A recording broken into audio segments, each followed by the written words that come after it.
is under attack. As you will probably know, at the beginning of this year, we helped facilitate the takeover of the investigation into Tommy Robinson's alleged bankruptcy. Last year, Tommy Robinson declared himself bankrupt in order to avoid paying hundreds of thousands of pounds in court fees and damages from a libel case that he lost against a Syrian refugee. As a consequence of our investigation, and as a consequence of our repeated exposés of his assets, he and his associates have gone on the attack against us. They have been watching our houses. They have been confronting us and family members out in the streets. They've gone to the police with all sorts of stupid and malicious stories against us. They have done all this in order to intimidate us, to harass us, and ultimately to silence us. But we will not be silent. We will not be bullied, and we will not back down. We are asking you to support this crowdfunder so we have the tools and assets to fight back. We need to increase security in our houses. We need to employ lawyers to take on Tommy Robinson and Paul Golding and their lies. And we need more money to carry on our investigation. We are all on this now. We will not. Oh, you see this guy? See this guy? Number one bullshit guy. He do the wee woo wee woo. Support us. I thought my jokes were bad. Hello, everyone, and welcome to the Chris Mitchell podcast. Another fantastic episode lined up. Hope everyone in the chat is all well and good. Great guest today with us. My name's Chris Mitchell. I am part of the Independent Nationalist Network. We will get onto that. You can find our links in the description. I've also left Alex links to his Telegram page and to his website, and obviously we're going to discuss that very shortly. Let's introduce the co-host and the co-founder of the INN. I told him to wear black. We need to hit those diversity quotas, don't we? So, although he's a bit blurry, He's got dial-up internet, obviously. So let's hand the mic over to Anglo Joe. How are you, sir? Good evening. Yeah, thanks very much, Chris. Absolute pleasure to be here talking with Alex. It's going to be a great conversation. Really looking forward to it. Going to delve in some pretty cool topics. Thank you for being here tonight, sir. Right, so Alex, it's an absolute honor to have you on the show. I'm a bit nervous, but we'll get there. So how are you, first of all? Well, I don't generally do well in the sweltering weather that we're having just at the moment, gentlemen, but all right, actually. I've just been in Britain for several weeks and just come back to my dear wife and having a bit of a relaxed time of it and trying to get stuck into my new workload because as of April, I'm commissioning editor at ukcolumn.org. So that's pretty much the main thing I do at the moment other than Bible translation. So it's keeping me busy, which is a good thing to see. That's good. What part of England did you go to, if you don't mind me asking? My dad's from Clackmannanshire, which is a very small Scottish county near Stirling, and my mum's from Cheshire. And I was born in Leicester. And I'm sorry to hear that, sir. I'm so sorry to hear that. When I was less than a year old, they moved to Bedfordshire, and I'm the only son. So that's where I grew up. But then I went off to boarding school at Rugby when I was 12, and then Cambridge. So from here and there. Yeah, and how did you find it growing up? Obviously, thankfully, you didn't really get to grow up in Leicester. Obviously, Leicester and Birmingham pretty much alike. So it's not a great city, is it really? With what's happened with mass immigration and whatnot. No, well, and Bedford and Luton were both equidistant from where I grew up. A few miles down the road each way, and things were getting a bit tense already when I was growing up. But we could just about cope with it. I think what they now call community relations have been, irreparably severed since 9/11 and the subsequent prevent strategy, really. At which time, by the way, I was a counterterrorism officer at GCHQ, and it was as a surprising to me, as unexpected to me, and I think my colleagues as it was to everyone else, when overnight the government announced this prevent strategy. It wasn't intelligence led as far as I could see, but yes, I have developed good relations with the thinking Muslims, the upright Muslims and the righteous ones, and so did my dad. And he testifies often that, you know, it was 9/11, the clampdown in their community that paid to that, because they were then terrorized by their own people out of speaking to Christians. And to be honest, although I've met some of the very finest Muslims around in Bedfordshire, far more hospitable and intellectual than most of my other neighbours, it's also true that my parents have mentored a stream of young men from the Luton primary and secondary schools in particular, who have got some real horror stories about what it is to be English in one of those schools. And that has to be said as well. Yeah, absolutely. I mean, like, growing up in Birmingham, it could be tough. And we obviously, like I've seen, you're very much aware of the grooming gang issue. And we've got obviously a story that I think came out today on that, actually, which we want to delve into a little bit later on. But, you know, it used to warm me up coming out of my school, and you could see them all lining up with their cars, beeping their horns at the young girls. And obviously, as a school kid, you can't really do much about it. And if you did say something, mate, you're getting 30 Muslims jump on you. And but again, you know, I've known some great Muslims. But again, our cultures differ. You know, we shouldn't be. We were never asked. They pushed it all into one area. You know, like when I was growing up, it was a super majority white area. And then it got to about 12, 13, you know, the hard nuts, the hard guys of that area started getting ASBOs, and they started flooding a massive Muslim population in. And that's how I got started, pretty much on the Tommy Robinson train, because I seen like he was the one highlighted by the media. So you're thinking, who's actually standing up? Obviously, not a support for other reasons I won't really delve into on a show. It's irrelevant. But he was the one that, you know, I looked up to a little bit, because he was the one that was standing up against the Islamic grooming gangs. I think the main thing was it was the only thing, wasn't it? Really, yeah. And they were the sort of the only people really talking about it. And the same sort of thing happens for patriotic alternative. You know, like where you might not sort of see eye to eye on all of their views. I mean, you know, they are essentially, or were, the only real kind of organisation that's kind of on the ground and people meeting and getting to know people that are a bit more like you.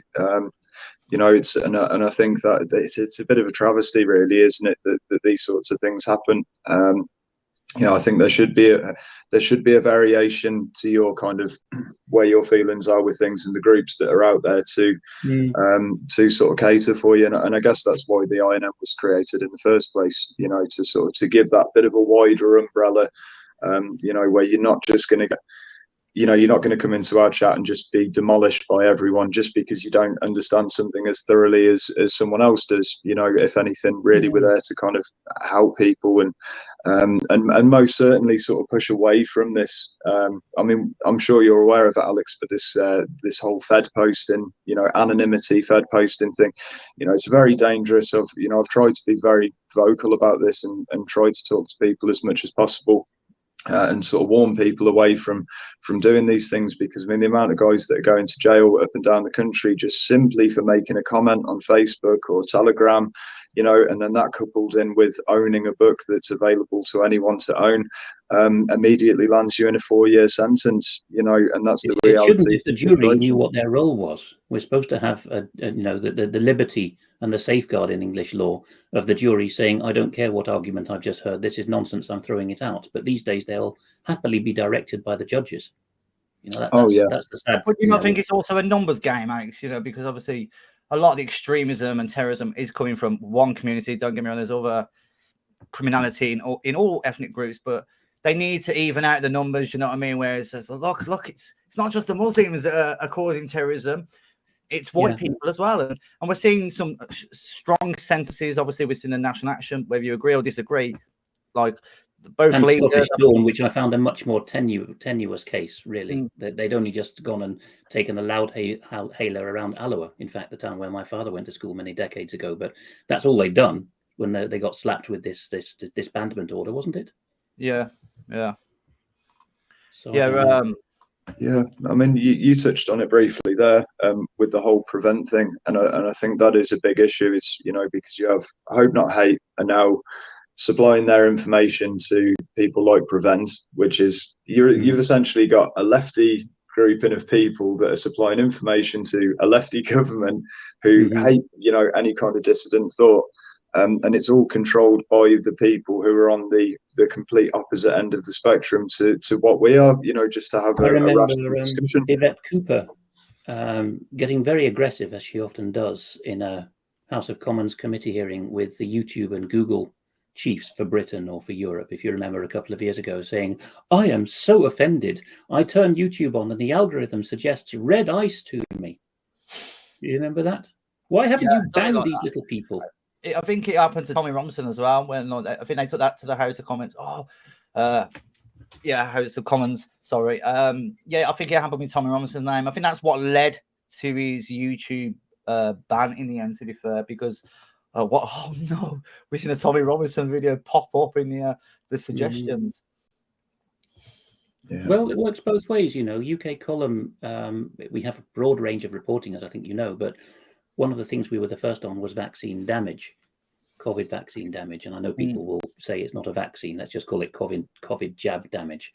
And the reverse of what you just said, Chris, is that if it gets noticed by the, shall we say, the Blue Rinse Brigade, well, they used to be called that, the Tory Grand Dames, if they read one of our stories and tell their husband, "Darling, this can't be right, go into Whitehall today and find out what's going on," that is also useful, because we were bumped off YouTube effectively, well, not effectively, literally, when Conservative Woman transcribed an interview which we had done with the wife of a man who had got, if I remember correctly, Guillain-Barré syndrome and got paralyzed from his COVID jab.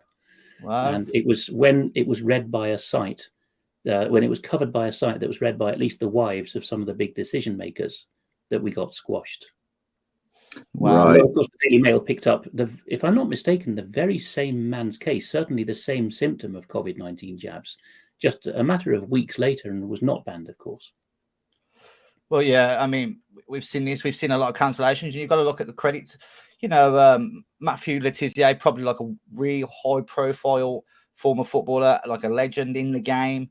Look how much he's being cancelled now, and he's having to resort to different kind of shows now, if he must, because the mainstream media will not touch him. Oh, he's just a lunatic. Matthew Letizia, he's done all this great football, but it all goes out the window now. You know, you even as Southampton fans, you know, I had pictures of him on the wall. He was my idol for 40 years, but now he's coming out with this conspiracy nonsense. He just threw it all in the bin. And you know, that's what the media do. They just betray us as nut jobs. When and it's a shame. But the people watching it, you know, they're sheep. They should be listening and looking at the facts. Again, sticking onto the not football, but the sports subjects.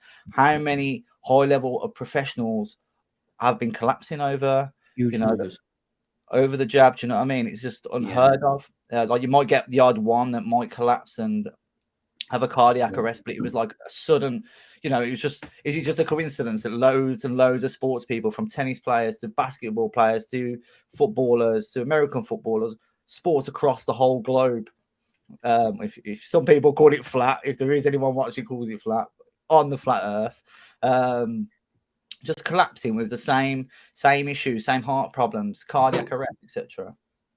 You might want to look at the blog of a New York University academic called Mark Crispin Miller. It's on Substack, because he has made it his goal to document as many of the sudden deaths that he can find of people in their prime. Yeah, if you don't mind, send me the link after in case I forget. Right. Yeah. Well, I'll just watch it back when it's aired. Yeah, interesting, because like I'm always in many arguments. I've gone back to Facebook to basically promote the INN. I'm trying to keep it a little bit cleaner than I would before. Good for you. I'm having, you know, even on my Telegram channel, the links at the scroll at the bottom, Eastern Approaches.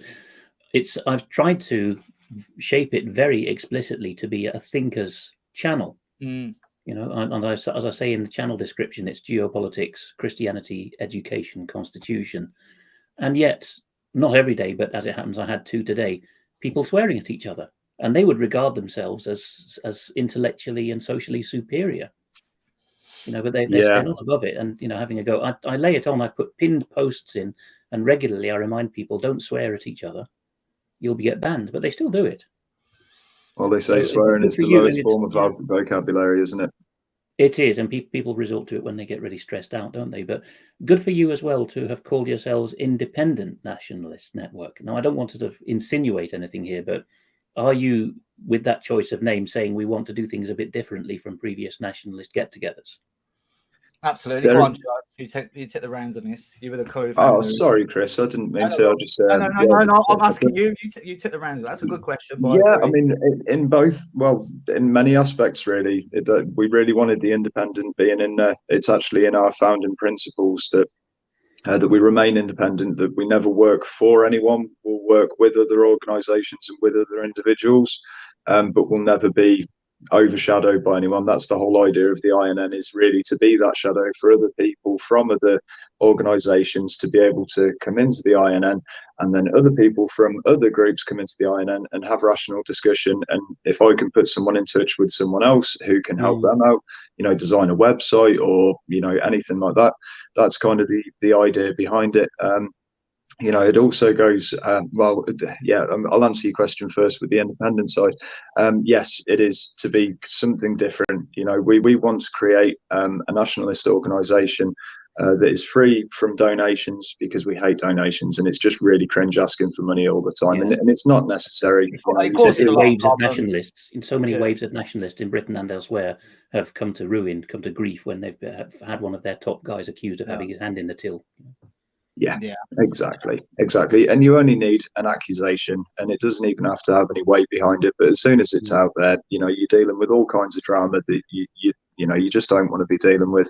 So that's one of the main things is not donations, which actually will scare away a lot of the egos that want to involve themselves in the INN as well. People who want to come in and take over and be the kind of the leader, which is really funny, because we've also put into the founding principles that it's a leaderless organisation. So not any one of us own the INN. Rich doesn't own it. I don't own it. We all own it. We all work together, and we build it up together. So that it's not going to end up just with one person at the top of the pyramid, so to speak. So the Chancellor is going to be discouraged from the start, because he's going to join and basically be asked, great, whose fence posts are you painting first? Rather than giving you a soapbox to stand on. And it also dissuades, as you say, spooks getting involved, because they can't see who the leader is to nobble. Exactly. I mean, don't get me wrong, we encourage leadership.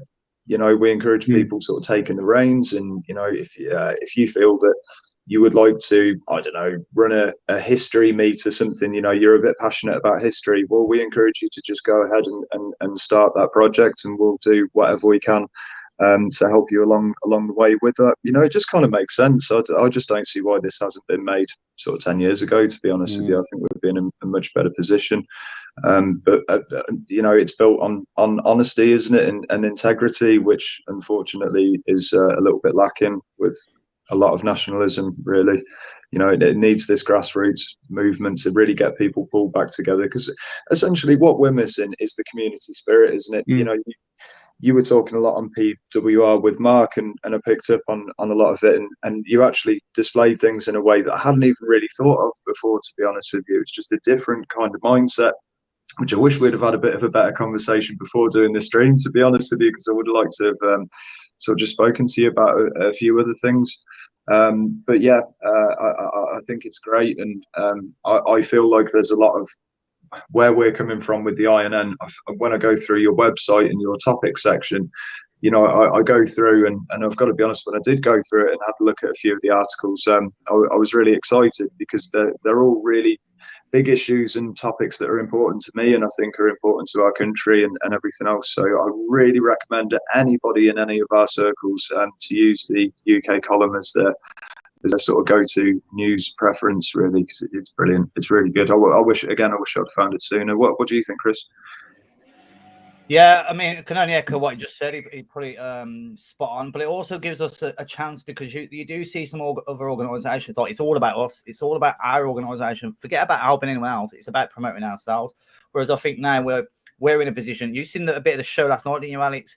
I did. I saw almost all of it. Yes. Yeah. Well, I want to just get your opinions on that as well, surely. But we'll stick with the INN for a sec. It's helping like the PTSD camp. No other organisations helping her out. No, they might have done the odd thing for her, but she should be on every show. I mean, like, she is saving lives, genuine lives. There's homeless veterans up and down this country, and like, if she got the promotion by some of these bigger organisations, she'd have housed a lot more, veterans, and possibly could have saved more lives, because the staggering rate at the moment of our veterans ending their lives because they're getting no help from our government, and the government to do what they've done to her as well. Raided their house, they should be protecting. They should be saying, like, oh, you're a veteran, okay, I'll tell you what, we won't hand you any money, and we won't help you out, but there is a lady, well, there is a family that will, so they need to be getting all the help they possibly can. Like, the great and the good in charity world would call this signposting, which is a bit of a pretentious term, but if you hit any of the other magic buttons, like just arrived in the country, or dependent on drugs, then you do go to the head of the queue for housing and psychology and everything else, right? So veterans should be one of those box checkers.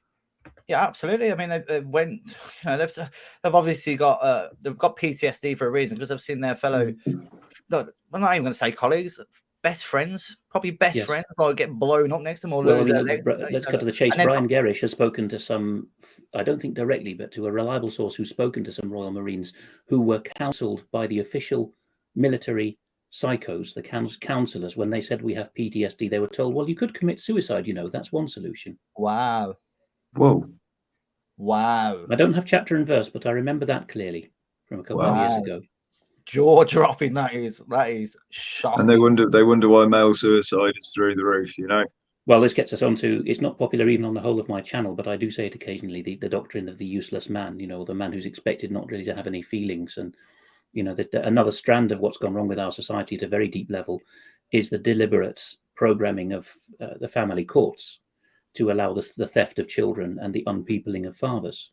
And so many of the best people who've ended up in roughly the position that you two gentlemen and I hold in life now have come through that route. John Waters in Ireland, the spectacular columnist who now has a very good Substack blog, has just written a 2-parter. He speaks from personal experience in the Irish family courts, which are as bad as ours in the 90s, fighting for custody, and he realized slowly through that, and Ireland has it in miniature because all the revolutions, the social sexual revolutions, happened in a short, explosive period in the 90s and the 2000s. He says it wasn't about the invention of any family relations or sexual relations. It was about removing people's inalienable rights and turning them into drones, repurposing what people are.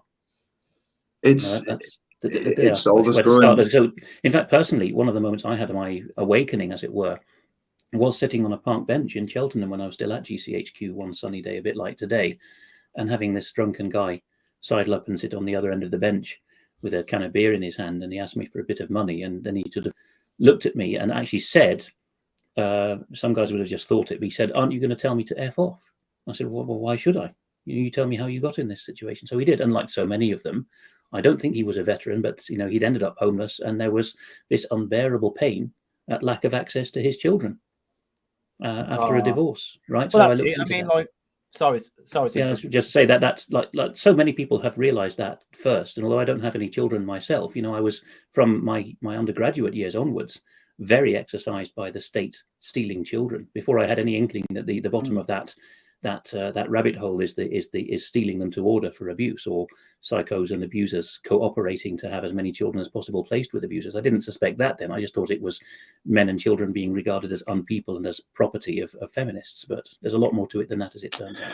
Well, it's that's very well put. Yeah, I mean, I've unfortunately had to go through that situation twice. I've had to fight my way through court and represent myself in family court, and thankfully won, and everything's fine now. I've got my family back and all that stuff. But I mean, I'm quite honest and quite open about it all. I mean, and I was going through this movement at the same time as well. I ended up divorcing my wife.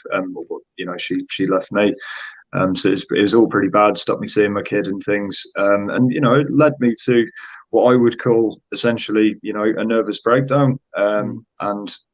I did go to the doctors for various other reasons, sort of physical injuries or whatever, and they did ask me, and they said that you don't look very well.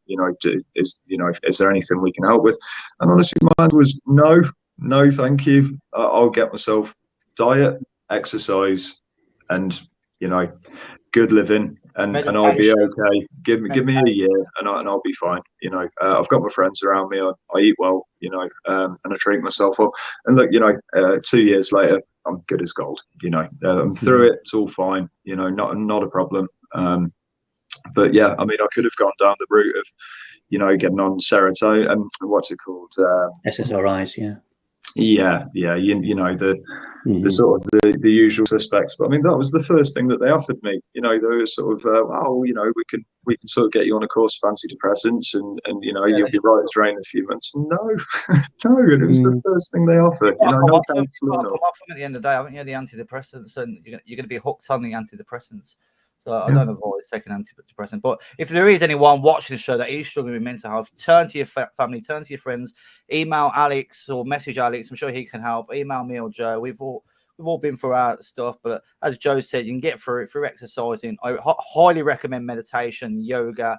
Research the benefits of them. Every benefit you see is exactly how I felt when I went through my depression. So please, if you are struggling, don't keep it locked up. Definitely don't forget about the doctor's help. Maybe if you want someone to talk to, but there's many people, many nationalists here that will help and support you and give you as much advice. So yeah, through that little segment there, guys. And yeah, if anyone's struggling, please get in touch with someone, even if it's us. Yeah, you must. Well said, Chris. Well said. And it's always good to speak to a stranger as well. You know, it doesn't always help sort of offloading everything that you've got going on, and you know, family members and people who are close to you who are going to remember it. You know, sometimes if you just feel you need to let it all go, just call a stranger, grab someone in the street that you're never going to see again, and just let it all out. It'll make you feel a million times better, I promise you. You know? Yeah, until you've tried that once, not that I have, but I've seen it happen enough times, you don't know whether you're going to get a sympathetic hearing. You shouldn't assume you're going to get a brush off. Yeah. True, but I'd like to go back to your little homeless story there, mate. Next to him on the bench, because this is what winds me up. So, like when you talk about homeless people, because you know, all these lefties, all these woke people, oh, Sodom, they wanted to become druggies and alcoholics. That's why they're homeless. These migrants, they're refugees, because they're coming from. I've said this many times on broken record. France is not a war-torn country. So when they're coming here, not from a war-torn country, they're coming here for this. They already have that to get on the dinghy in the first place. So they're not refugees, they're economic migrants. Yeah, and an excuse of, oh, they're druggies. Yeah, they probably are now because they have no life. They're literally outside 24/7. No one helps them. Pretty much everyone ignores them in the street. So yeah, maybe they are on drugs and drink now. Maybe, and obviously there might be a few that's the reason why they are homeless is because of that in the first place. But I think it's still down to us to help our people, whether they're homeless and whether... This is the whole purpose of charity. It's discretionary spending. An organisation, a church is a very good example, not the only one, benefits from charitable status or just any kind of arm's length status, any protection under law, precisely because it makes the difference between the deserving and the undeserving. Now, I know this sounds Victorian to some, talking about the indigent and the undeserving poor and so on, but we all make those judgments many times a day. And one expression of that as an individual is if you're going down the street and you see someone begging, in a split second, you're going to have a sympathy with them or not. You know, for some years now, I've been pretty generous when I see one of my own kind, shall I say. Absolutely. Same. You know, an Englishman begging in the street, you know, I tend to give him more than others. I don't refuse others, but I think to myself, he's nearer to me. He could be my kin. You know, I could have gone his path in life. But, you know, we're wrapped over the knuckles for thinking that way now, aren't we? But, you know, and in many cases, they'll either be a jettisoned father or a veteran. In fact, I think very few will be the begging Englishmen these days who are not an estranged father or a veteran. Would you agree? Yeah, I mean, mate, I'm from Birmingham, and honestly, you know how we're the minority in Birmingham. I don't think I've seen one non-white homeless person in all my time in Birmingham. Very rarely. Very rarely. I've not seen one. I've obviously left about 7 years ago, but I'm still like, I'm 32, 33 this year. I'm an old and I'm getting there. I'll be getting a free bus pass soon. But I rarely see. Well, I haven't seen any non-white on the streets, but I've seen a white lady, probably 30s as well. I was devastated. I had no change on me, so I smoked tobacco. So I just gave her a big clump of tobacco, and she was very grateful for that. So I've done a good deed, but I was gutted because I normally try and give change, but I don't really come across that many ladies that are on the streets compared to men, obviously. But yeah, I've done a good deed with that, I believe. I think Well, it's there's a also a safety massive network for shame. everyone except the white man, isn't it? That's why. Absolutely, yeah. Yeah. There was one homeless person I gave a $5 or $2 before, and then the following week, a few days later, I see the person driving in a van, and then the next day I seen her, and she was like, "Yes, can I have money?" It's like, "Mate, you've got more money than me." It's like, "No, I'm not. I'm homeless. You've got a van. I've got nothing. I've got to get on a bloody bus here. I have to get on a bus. So I'm sorry. I'll give it to someone more rewarding." Some scammer. That goes on. You know, my dad was an inspector of taxes for many years, and for the first 8 years of their marriage, my parents were in the Wirral. So he would, in those days, he would investigate cases of beggars. I think in Chester, in this case, who would go home in Mercedes Benz. Wow. So this is back in the 70s, though, when everything was safe and you could just play that lark of I'm a beggar, help me out here, because there were no serious threats to people back then. Yeah. Still wrong though when there's serious beggars on the street.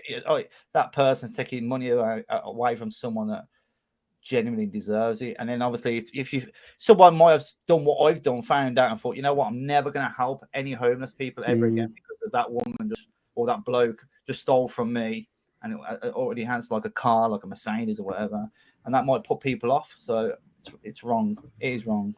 Thing is, it is one of those kind of double-edged swords, isn't it? And I guess even if you went back, I don't know, probably not 10 years ago, but definitely 15 years ago, the British Legions were up and running. The working men's clubs, the veteran social clubs, they were all very well funded and still very active.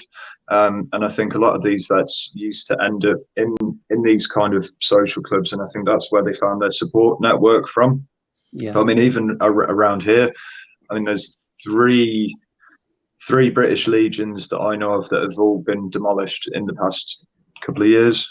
It's just the whole network, the whole thing that used to keep this country going. It's all just falling apart bit by bit by bit by bit. Yeah. And every time I come back to Britain, I see that charity Help for Heroes is getting more and more and more prominent. And there are some questions that are being asked about how they got to that position and what they do with their money.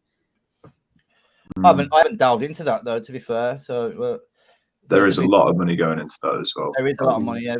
That's probably the most known one, isn't it? For the soldiers, yeah.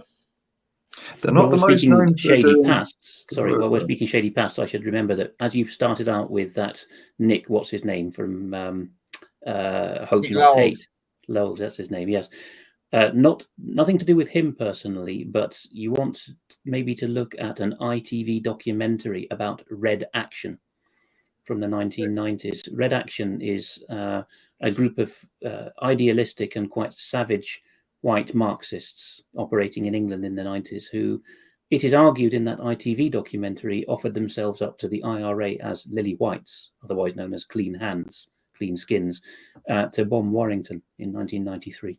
Wow. Right, that's been on mainstream television with some serious evidence behind it. And that organization slowly bled into what became Hope Not Hate. Yeah, that video, I just thought it was brilliant to put on. Sorry that you had one swear word in there. I forgot about that. My apologies to you and your audience, whoever may be watching. But I just think it was quite funny.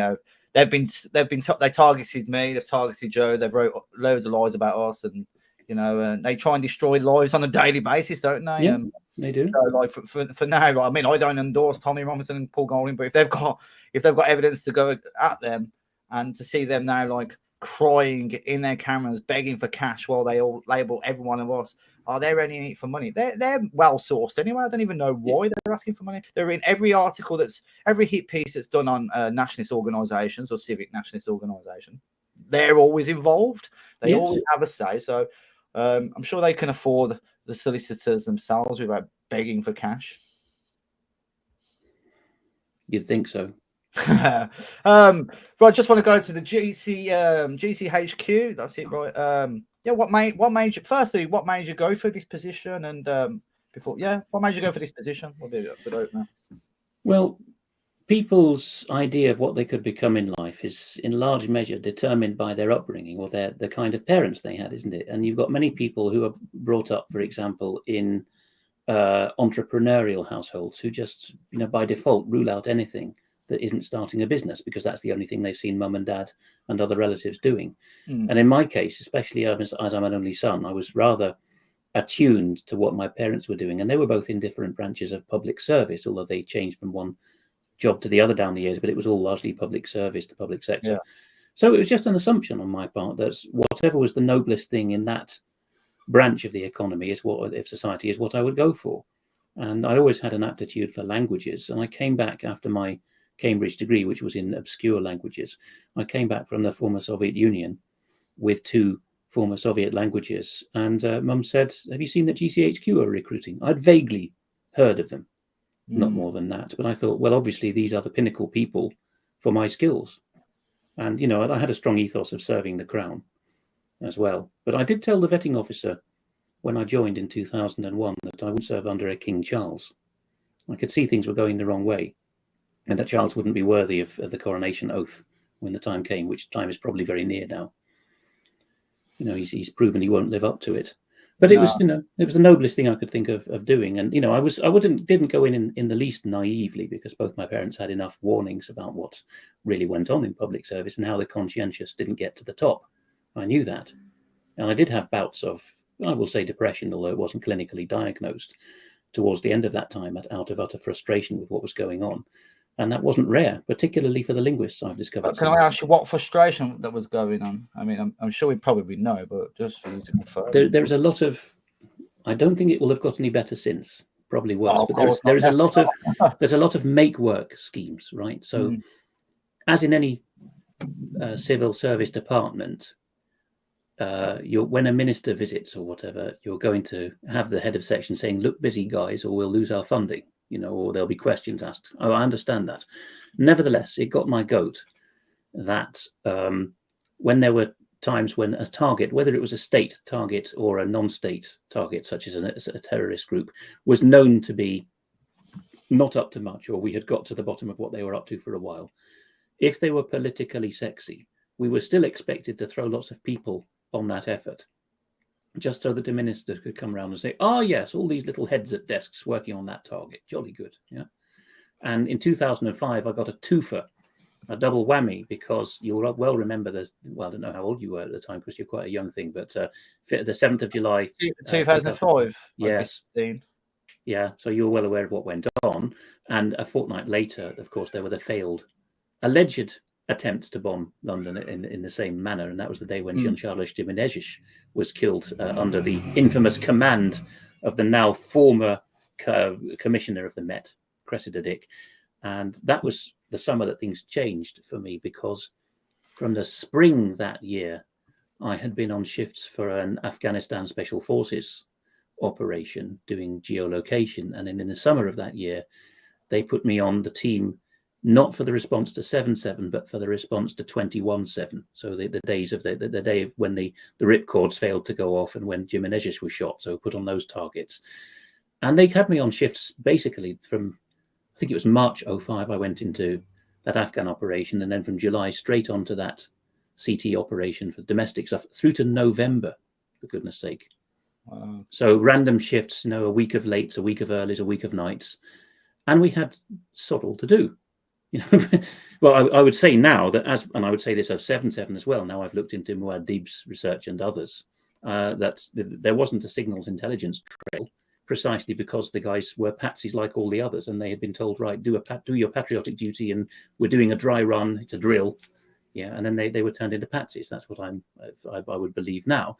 But however you wish to explain the background to it, the long and the short of it was everyone on the shift realised there was no email trail or phone trail there. But, we were told several times during that autumn, we can't stand you down. The ministers still think it's really important. So that gets to people. I was right in my vigorous prime. I was, 26, that year. But, we were all bringing in DVD players to watch films overnight. There was absolutely nothing to do. And we knew that it was just going through the motions. Even on the day job, in the Arabic language section, the Russian language section, the Chinese language section, I and other linguists like me, and I've spoken to some since leaving the department, who had the same experience, because it's a small world in professional linguistics in Britain, and you bump into people. In my case, I've met one who's become another interpreter at the European Parliament, which is something I do freelance, yeah, because I live on the continent anyway. I'm not on the staff, but I do it freelance when they want me. I bumped into these guys, and they said, well, I had the same experience. I said, well, a lot of what we're doing is useless, and we know it, and it's just looking good. And besides, a lot of these hurriedly retrained guys, I have to say, particularly the military retrainees who were given what they call a turbo Croat course, a really quick course in a Balkan language or something, they're no good, and they could start World War III if their transcript is taken at face value. I'm afraid there's military and civilian linguists who retrained as adults who are not near native speakers of the language. And I know this now I've been an interpreter for some years, that you wouldn't dare do this. It's against the ethics of the profession. But if it's only national security and you're only an RAF or Royal Navy or GCHQ civil linguist, you'll do this. You'll say, well, I didn't quite get that word. Well, sod it, I'll make it this, right? There was an infamous case in the Balkans War. There's several Balkans War, but the Kosovo period, when a Russian general was intercepted saying, I'm going to take my troops to the bathhouse, right? But in Russian, that's v banyu, and it was interpreted as valbanyu, I'm taking my troops into Albania. And that transcript very nearly started World War III. Wow. Right? That's the kind of thing that happens. And, as I say, I've met Arabic linguists and Chinese linguists since who were serving at the same time, just a couple of doors down from me in the same building at the same time. And they were bringing this up with their heads of section, and they were told, shut your gob. We don't want you to be saying this. Keep your head down, enjoy the salary, enjoy the secondary perks of being in the civil service and being unsackable and feeling superior, and just get on with it. What about this is a lot of the trouble, isn't it? Really? Yeah, absolutely it is. But there's GCHQ and NSA do some good in the world. Obviously, their massive bulk, however, their massive bulk ensures that what they do is ultimately they're a massive siphoning operation, I would say, and the private contractors, and all roads lead back to the city of London and Tel Aviv ultimately. And it's not just me saying that. There's been several, like an Ohio journalist, Millennial Millie, or whatever she calls herself, who've found the same from other angles. These guys go out of service. They're still in the private contractors who hold the data and do the actual hard interception for the signals intelligence agencies. And that pipeline goes back to Israel. So that you see what it's there for. It's there so that the collections, including domestically in the Five Eyes countries now, are siphoned off and put in a big pool, which becomes mirrored to a private pool, which goes off into who knows where. Yeah, sure. So it's all on the taxpayers' money as well. So those nefariously benefiting from it don't have to fund it. Did they ever make you like? Did you have to like spend much time on? Obviously, it was back 2001, 2004 was it? Did you spend much time on any white nationalist groups to try and make something up of that? No, that was coming in towards the end of my time. They tried to retain me. They thought, well, I wouldn't say hotshot. I think my colleagues of that period would laugh at me because I wasn't motivated. So that's the last thing they would have called me. But they saw I had the brains for it. And the head of section in the very cutting edge part of counterterrorism recruited me when those shifts ended and said, I want you working on something quite cutting edge, the modus operandi online of terrorists, right? So this was, the guys in London and Birmingham, in many cases, or with international links. Again, I only dimly knew then that they were patsies and colluders with the FBI and MI5 and so on. But anyway, and I wouldn't blame the desk officers, by the way, because the MI5 counted opposite numbers I spoke to at desk level were just as in the dark as I was. That's not how it works, But anyway, there was a dialogue coming to the fore of watch out, as it was in the US a bit earlier, like mid-2000s. There were already people at Congress level on the Democrat side saying, I think we should pay more attention to these nationalists and white extremists. But until the time I left in 2009, the overriding thing was still, let's milk this Muslim terrorist squeeze. It's good for growing our budgets. What do you think? Do you think they'd be watching this show right now? I don't think many of them would have the inclination, really. I think by this stage they're so in the the media vibe, except for the disaffected few who might be watching. Oh, you mean in terms of watching us to find out what's going? No, they're not that bothered. Yeah, I was going to ask a question actually quite similar to that. Just your opinion. Do you feel that provided obviously that our organisation stays on the right side of the law, which we fully intend to do. You know, if well, of course, that's just what we're doing. Do you think that a grassroots movement like ours would be allowed to exist if it grew past a certain point? In it, would they allow that to happen, or do you think that they would potentially see that as too much of a rising with too much ideology behind it? Do you think they would try and thwart that in any way? They will at some point. It's difficult, however, to predict what the trigger point will be. And we were kind of talking about this at the beginning of the discussion as well. It is a bit circumstantial. And both of us have had instances of this in the past, right? Where that you come to the attention of someone in Whitehall, and they think these ghastly plebs, they're actually, organising themselves seriously. We can't have that. So it's difficult to predict, but there does come a sort of a point past which you're not allowed to grow in influence. I think that's quite certain. Yeah, because I mean, you've seen the same thing happen. I've noticed on your UK column that you actually did a really nice piece on Danny Glass. It's actually the only positive news article that I've ever seen on Danny Glass. Can you believe it? We could be written off as these disaffected patriarchal types, right? But yeah, the sweetest, the lady who wrote it is the sweetest Middle England lady you could imagine, right? She's our relatively new and already much appreciated culture correspondent, effectively, Katie Jo. Yeah, and yeah, she doesn't have any political axe to grind in this. She's never been in nationalist circles, conservative Christian circles, any of the other what the authorities would call feeder pools for our way of thinking and viewing the world. No, she is from a passionate performing family, and she, like a lot of people with their heads screwed on, wanted to home educate her children, and they have a group in Sussex, Hope, to support home educators. And when they started getting hassle from Ofsted, which for those watching from abroad is the rather tyrannical Department of Education inspectors who descend and say, "Show me all your documents," they thought, well, we could do with some real men around, right? So that the real men she got were, and they call themselves the Alpha Men, or now the Alpha Men Assemble. Now they call themselves Alpha Team, and of course Danny Glass was one of those guys, right? And there's where the link through to, well, what would you call it? I don't know whether Danny Glass would call himself a nationalist, or people are a bit sensitive sometimes to the terms. No, he wouldn't. I've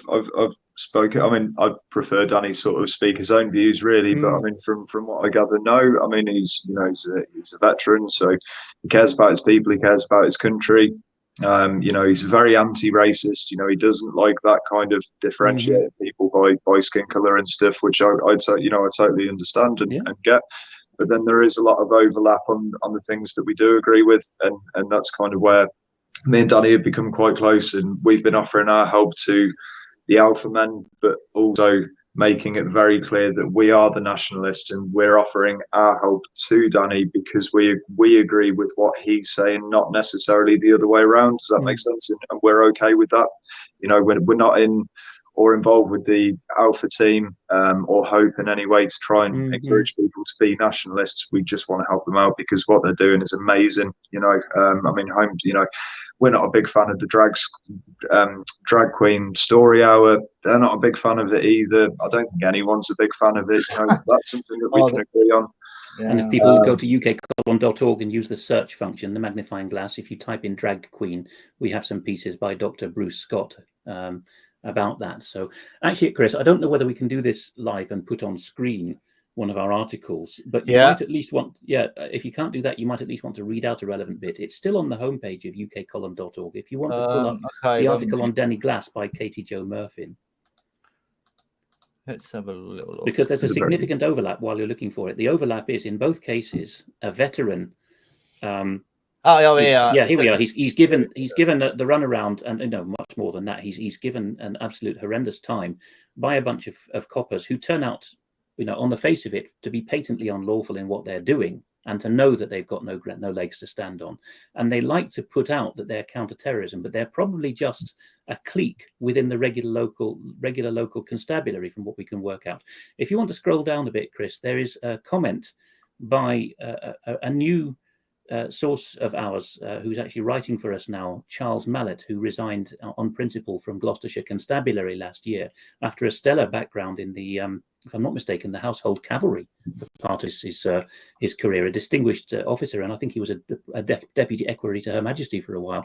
Anyway, if you look at where Charles Mallet's comment begins, it's halfway up the article with a black line down the side of it to indicate that it's a quotation, quite a lengthy one. Okay. Here we are. Yeah, that's if you want to go up a bit further. Up a bit, Chris. See that black line on the left-hand side? A couple more paras. And one of you, here we are. Yes. Why don't we ask one of you, to read through this, right? And we can just stop at each paragraph and discuss how comparable this is to the lady you had on last night in Bath. Being a Brummie, my pronunciation might be a little bit poor on some words, so I'm going to apologise in advance. But it might be a laugh. It might be a laugh at the audience if we get one or two things wrong. I'll try, but the writing's very small for me. That's all right. I'll do it. The problem lies with how legislation is drawn up and the way that police use it in a tactical fashion. In particular, the Police and Criminal Evidence Act 1984, and in brackets PACE. Do you want me to continue? Please do. All right. In this instance, it sounds as though Glass's own house was entered and searched using a Section 8 PACE search warrant, and that his mother's house was entered under the Section 17 PACE and searched under Section 18 PACE. Katie Joe said that Glass had not been living in his own house for about 2 weeks. This demonstrates exactly how the system can be manipulated. It would appear that police wanted to search both premises, but based on the intelligence, they did not have grounds to.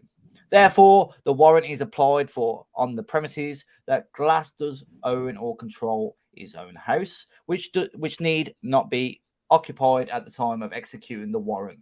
Once Glass is inside his mother's house, police may use Section 17 to enter in order to arrest, and then Section 18 to search. So, in other words, they knew he was visiting his mum, and they thought, great, we want to cause maximum turmoil, so we'll say, well, we want his house because it's his house, and we'll pretend we don't know he's not there, right? And he's with his mum. Okay, we need to. We've suddenly discovered, honest gov, that he's with his mum. So please give us another warrant under another category to burst in there and frighten her, just because he's there at the time. Yeah. Right. So, but to go on there. Read the next bit. The system of grading intelligence should be the control measure which prevents wrongful searches taking place.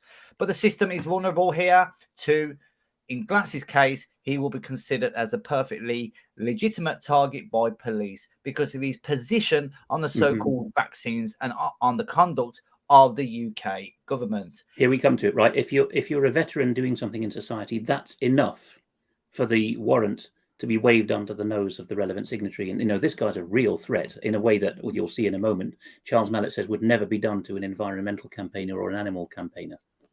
No, go on. It is perfectly credible that police were provided with fictitious accounts of weapons held by Glass by members of the public. The grading of such intelligence, if done correctly, could not have resulted in an application to the magistrate, who is, of course, a volunteer for a warrant. Right, and here we have a lot lower liberty standards than the US, for example, because a magistrate is not only non-professional and an unpaid volunteer as a justice for the peace, but did you know that they're actually a member of the executive branch of government? They're not actually the judiciary. If you go to a magistrate's court, you haven't had English justice, you've not been to an English court, then you've been to a government court, a police court, is what we used to call it, in fact. Anyway, go on. Okay. With regards to the crossing out of 1 month and replacing it with 3 months for the validity to the warrant. There's one I got wrong there. Sorry. I suspect this was because an old form was being used. A search warrant granted by a magistrate is valid for 3 months from the date of issue. So Glass was not singled out for special treatment. Presumably, with the knowledge that the Glass was spending time at his mother's house, police timed the application for the warrant very particularly. Okay, and then just one more paragraph, and you'll see how comparable this is to what happened at the ranch near Bath, where the veterans are being held with their PTSD. Yeah. The episode does illustrate how the application of legislation can be made to be almost entirely subjective. It also demonstrates how badly police are able to treat people who hold the wrong views and yet face no consequences when acting in error. One can scarcely imagine this happening to a climate change activist. For the record, none of the fire alarm searches I attended over the course of the year resulted in the seizure of a fire alarm. However, that's worth letting sink in, right? He was with the police a year before he couldn't hack it anymore because of their anti-liberty stances and their robotic obedience to what they were told to do. But he was with them a year, and he'd been, in a serious part of the army before that. But he goes with Gloucestershire Police to do firearm searches for a year of his career, and not one of them retrieves a weapon. And go on. Yeah.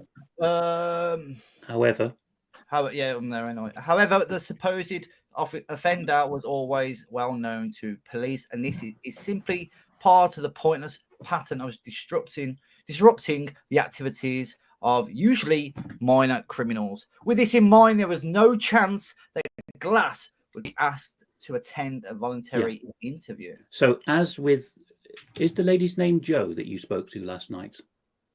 Yeah, Jo Drayson, yeah. That's right. As with that lady Jo, she made the perfectly sensible point. Why didn't they, they had our keys. Why did they give us the knock? I think they used a battering ram, didn't they?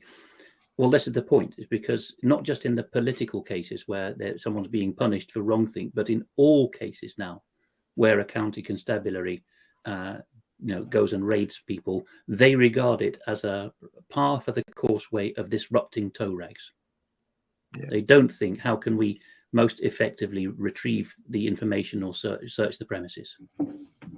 Yeah, I'm seeing a lot of glaring similarities between this and the police failings report through the Rotherham cases that's just come out over the past few days, hasn't it? Mm-hmm. And it seems like this same thing is just going over and over again, isn't it? It doesn't matter what you've done or whatever. Really, they're going after the people that think differently to others, aren't they? It hasn't got anything to do. Look at, like you quite rightly put it. These extinction rebellion guys that are throwing themselves on traffic light, rail lines and things to stop trains. That's ultimately very dangerous. You're putting someone's life in danger there. You could potentially hurt someone. Whereas we're simply having discussions and trying to figure out a better way of living. And we're being treated far worse than those guys, and it's just, and I'm starting to see this over and over and over again, the way that these things are treated. And I think, you know better than me, but from what you've said, these directions seem to be coming from way up above, yes. From the sort of bourgeoisie kind of class, I don't think it's even the question of what corrupts police rank, maybe with a lot of Freemasons in it, is the problem. It seems to be coming from the belly of the Home Office and the Cabinet Office. And if you look further, I can't put my finger right on this, but my strong impression, and the impression of serious investigative journalists like Duncan Campbell going back 40 years, is that ultimately these directions start in committees of the Cabinet Office in which the views of the City of London, the shareholders of major companies, are voiced. Right. So it's not a ministerial direction. One second, just before I forget, I just actually received a message from Danny Glass, and oh yes, he actually, this is not live as well, so he actually wished us luck. He said, "Good luck, guys. UK column have stood by me and have done me proud through Katie Joe. So I hope the show goes well." So that's a message I've actually just received. So sorry to interrupt there. I just wanted to. That was a very worthy interruption. It really is. Get a little shout out for him, and obviously we just spoke about him, so that was quite funny. I just received that message there. So I like that coincidence. Do continue. Yeah. No, where does it go from here? Can the police be recovered and made fit for their lawful purpose again? I doubt it. But then what do we say? Well, I don't want to plead in any way for anarchy, because it's consistently been found in world history to be worse than tyranny. To be petrified of what might happen if some marauders come down your street is worse than living in the worst tyranny. Have you seen that what's the village called? Is it Linton? Where basically there's about 750 villagers there, and they're trying to push it like Linton on Ouse in North Yorkshire. Yes. And a friend of mine, James Goddard, went and interviewed police. And do you know what? I would stand by them because I was standing by the police if they'd done this all the time. He interviewed them and said, "Look, do you agree with this? A whole village is going to literally be a minority with just a click. It's not even like a sudden thing where you're moving in the family bit by bit. You're literally just going to, okay, you're a majority, bang, minority. What do you think of this?" He was asking him simple questions. He said, "Look, I'm just doing my duty. I'm on duty. I'm not going to be political." And you know what? I would take that stance. But then you've got this LGBT month when they're all out there, being political. So that's where I just don't buy their nonsense. And, something really needs to be done about this. But politics should be staying out of all sporting events Do you mind me asking you to put another article on screen, because that will illustrate the point very well. If you want to go to the search function on the top right of ukcolumn.org homepage and type in the word stormtrooper, and you will find, I think it's called An Interview with a Stormtrooper by David Scott. It says sorry, but nothing matched your search. Is it one word, is it? Yeah. Sorry, I am actually in a group called Stormtrooper, but it's 2 words. Just give me a minute because it's just loading. It's just a search bar at the moment. I'll show you one second. That's all right. Sometimes it hangs a bit. This is David Scott, who's our Scottish correspondent. There we are. Yes, that I'm afraid happens occasionally with our software. You might want to use a search engine of your choice to search for the words Stormtrooper and ukcolumn.org, and that will bring it up more reliably. So if I just go onto Google and type I couldn't possibly recommend one search engine over others, but the annoying thing is that the ones I don't like to name tend to be the ones that are most efficient. Like if you just go to share screen, then I share it. If you want to do that, it's up to you. You see share at the bottom there. Yes, I can. Press share screen. If you can. Let me just see if I can bring it up then before you. I actually wrote David Scott in my notes as a very well written man. He's a wordsmith. He is. Yes, he's really got the knack. He hasn't he? Yeah, I mean it's like reading poetry, that man. I would say that's a good way to describe it. Okay, so let me put that in another tab, and what I need to do, I think, is, we'll get there. Go back to the StreamYard and start sharing the screen. Yeah, you can share it and then I can put it on. And now, of course, I have to go to my Mac preferences. And Well, hey guys, we just did a show yesterday with, or the day before, whenever this goes actually, with the PTSD camp. Jo Jason, she needs your support as much as possible. She's saving veterans' lives, helping change lives as well. And she does loads of events. She's got events on this weekend. So if anyone who didn't catch that show, please go and check that out. It is the previous show to this one. So please go and support her. I think she needs all the help she can possibly can get. Alex, would you be up for talking to her on an occasion? If I can yes, of course. I didn't quite hear that, I'm afraid, because I was getting annoyed by error messages. But just repeat that. In the show, just as so we're not sitting here in silence while you're sorting yourself out. But it'd be nice to see you two have a conversation. I'm just trying to get as much publicity as I can. To be honest, who is this? Sorry.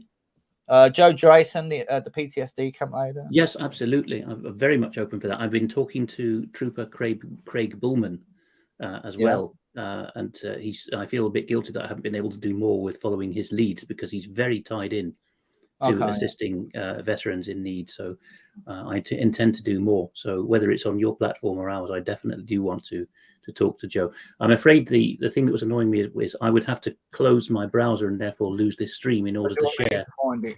Stormtrooper, UK column, yeah? Yeah. Well, we're professional, aren't we, guys? Oh, no, nobody could have avoided this kind of thing. There'll be somebody at home saying, for goodness sake, why aren't they more professional? But you should try it yourself and then you'll find what's involved. Absolutely. Is this it, yeah? This is the one. Okay. Right, do I need to go for the whole thing, or? Well, just the bit where they say, I'm just doing my job. which is... Oh, so it's a whole transcript. Yeah, I mean, just the length of the transcript on screen is worth seeing. This is David talking to Police Scotland officers in Edinburgh. Yeah, and what's going on here? Yeah. I can read one, you can read one. You've got the screen in front of you, haven't you, as well? All right. I can just Joe, about with manage or if you without want. the Scottish accent, Joe, why don't you become David Scott? Okay, bear in mind that there's more than one police officer taking part in the PS, Police Sunny for Police Scotland, but one's a man and one's a woman. But okay, all the police will be Chris Mitchell. Okay. Is that PS1? Yeah, PS1 name. Yeah. Hello. I'm the old Bill. I'm joking. I'm going to introduce myself as a police liaison officer. The purpose, DS. Excuse me, sir. I'm hearing impaired, and I find masks very difficult. I'm not going to remove my mask. Well, I'm sorry. I can raise my voice, and I believe that you can hear me from there. I can hear you, but I do lip read a bit as well. But I'm hearing impaired, so it does make it more difficult for me to understand what you're saying. Okay, you can skip the next one. This is a great rigmarole of him saying, I'm putting on my mask, I'm taking off my mask, I'm moving closer to you, I'm shouting at you. Can you hear me? Yes, I can hear you now, okay.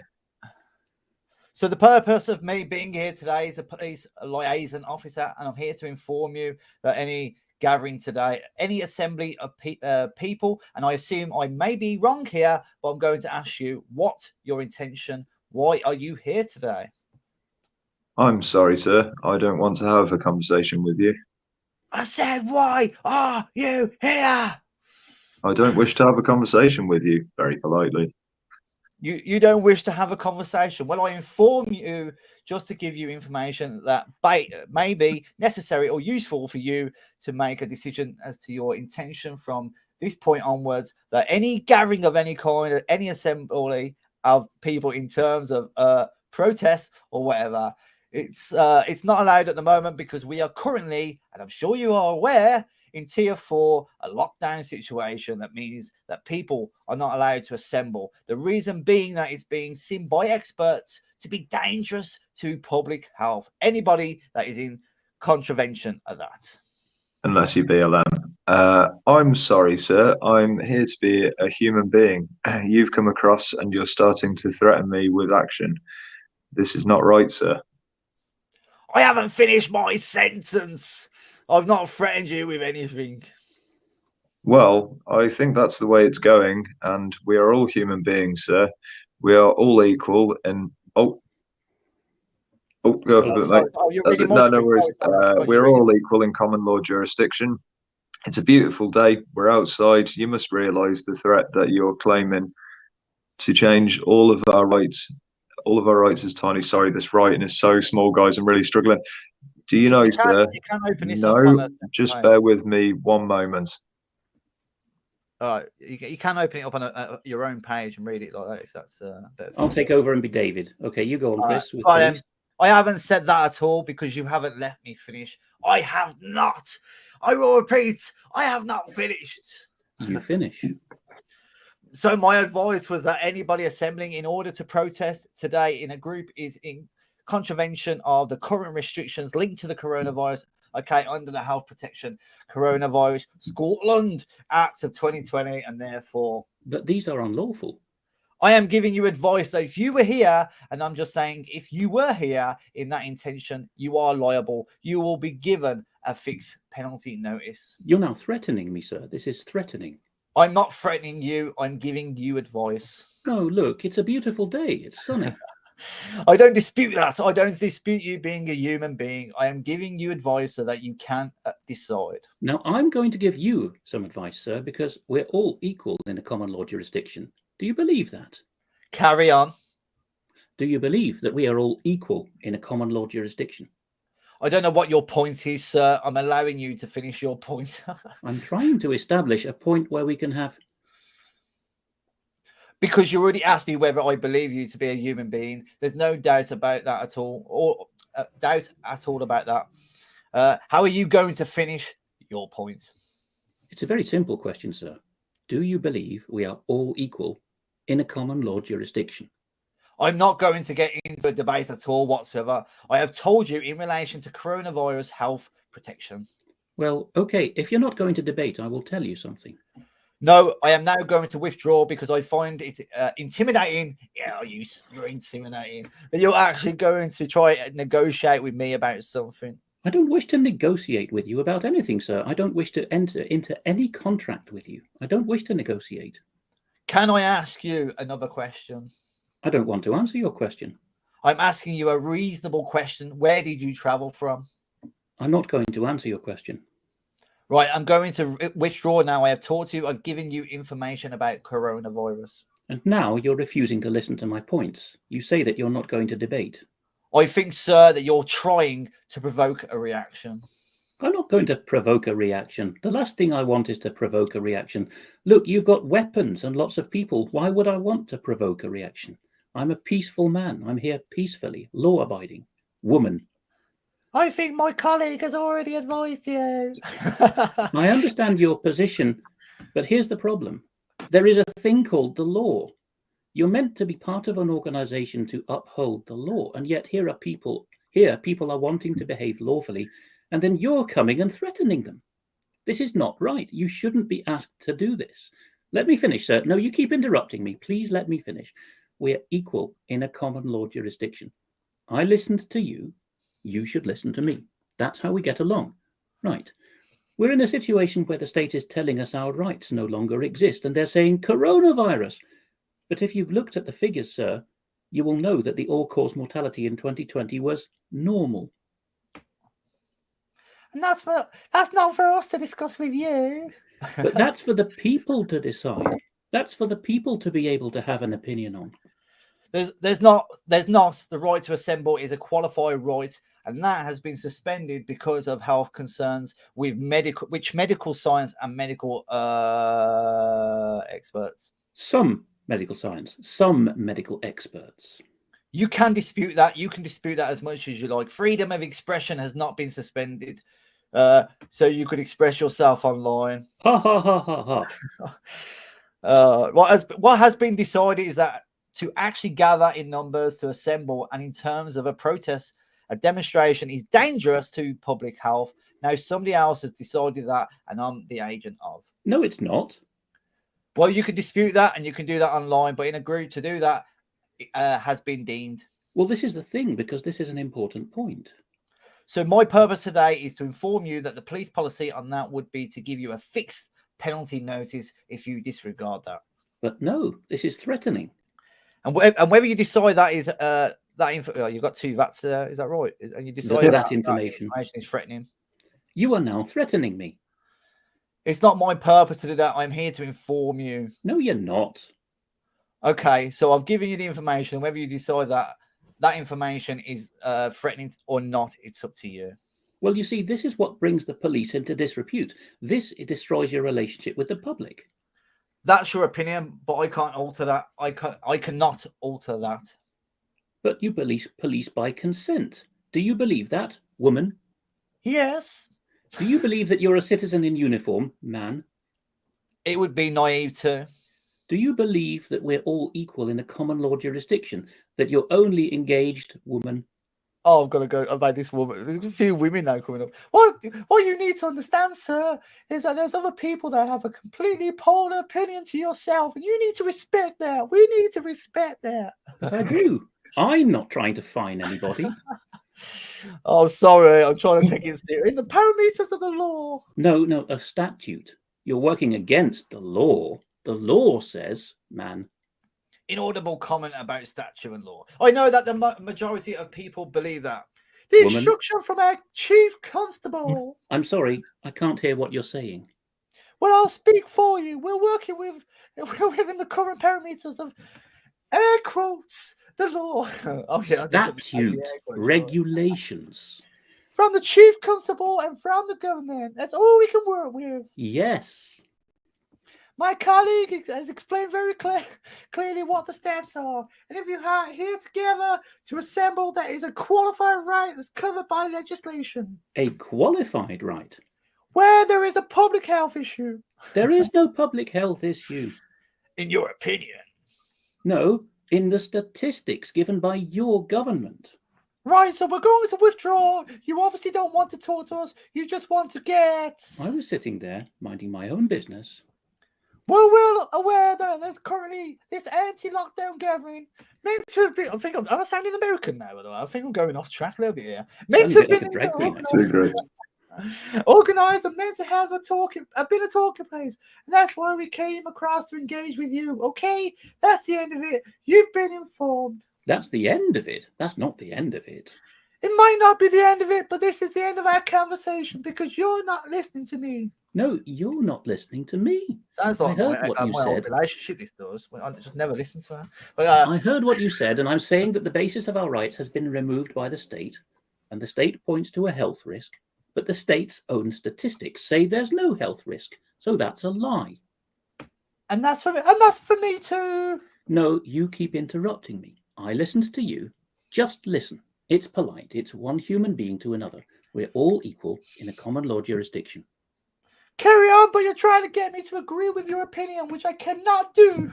I cannot commit to that.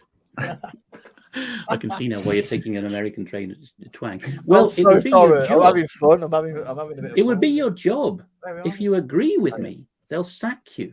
That's the position. I've lost it. Oh, that's the position. You're debating something that we're not free to debate, and we're not actually. You're not free to debate it because of your job. You're talking about medical science, I'm talking about government statistics. but we're not qualified. But it's numbers. Well, it's not. It's not. We'll not ever give an opinion on that. That's not our role today. Our role today is to tell you about the police on assembly. That would be policy, probably the inaudible word. But I heard you. You keep repeating yourself. Sorry. You're trying to derail this, and we've been very clear to you.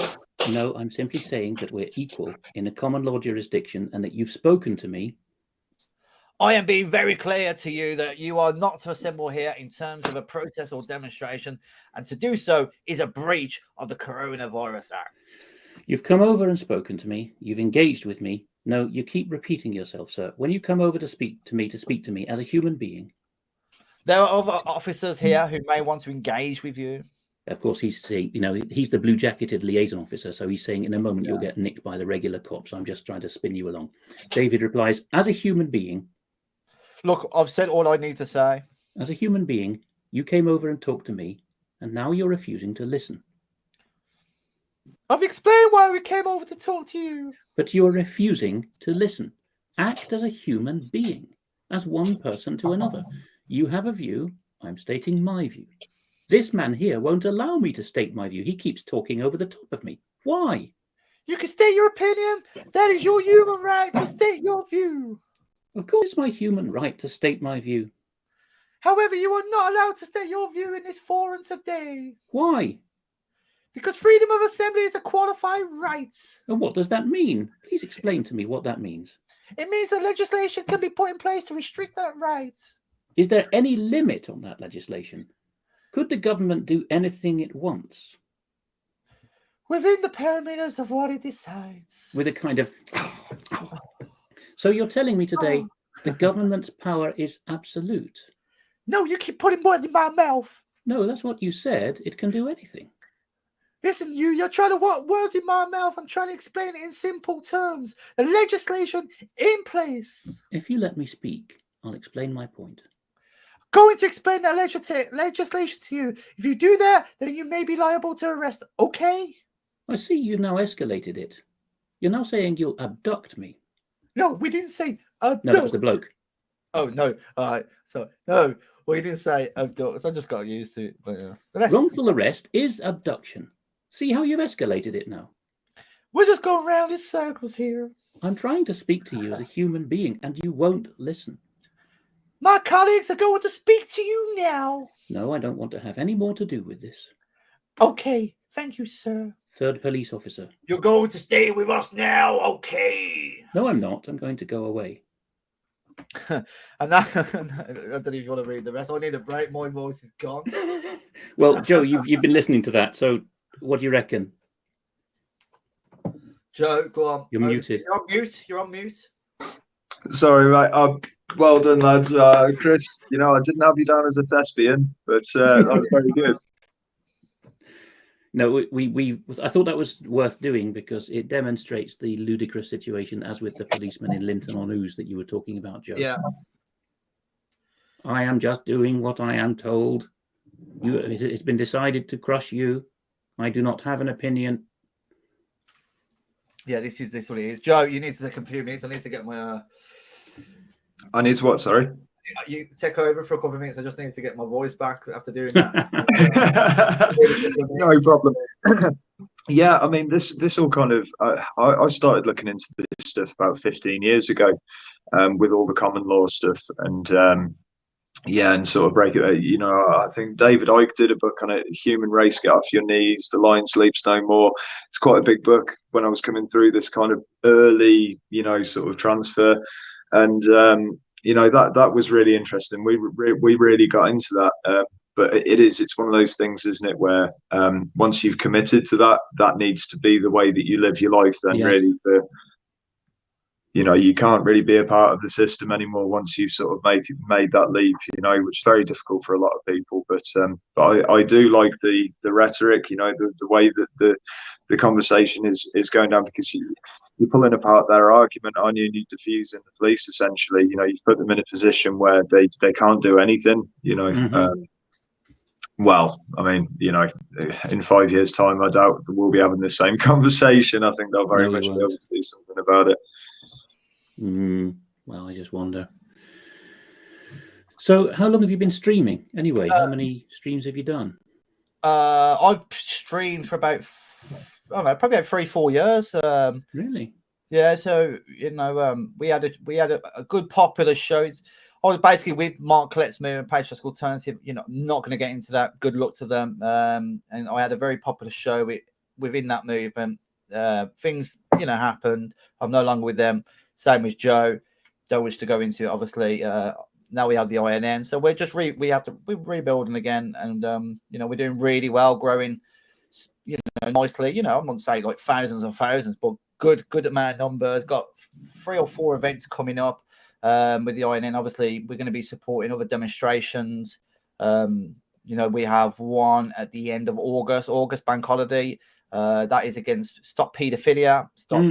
And that's going to have speeches there from people that are survivors from grooming and sexually been assaulted, sadly, when they were kids. So should be a good event. And obviously, if you're in the Manchester area, or if you want to drive there, obviously I'm going to be traveling from Norfolk to go and support the guys. And that's what a lot of the INN is about. We want to support demonstrations, independents running elections, whether you agree with if there's a political solution or not, but that there are people that believe there is a political solution. So we will go on the streets and campaign with them and get them all the support we can. And I think that's what's good about the INM, where we want to help, and we still support and do things for PA. I'm not sure they would want that themselves.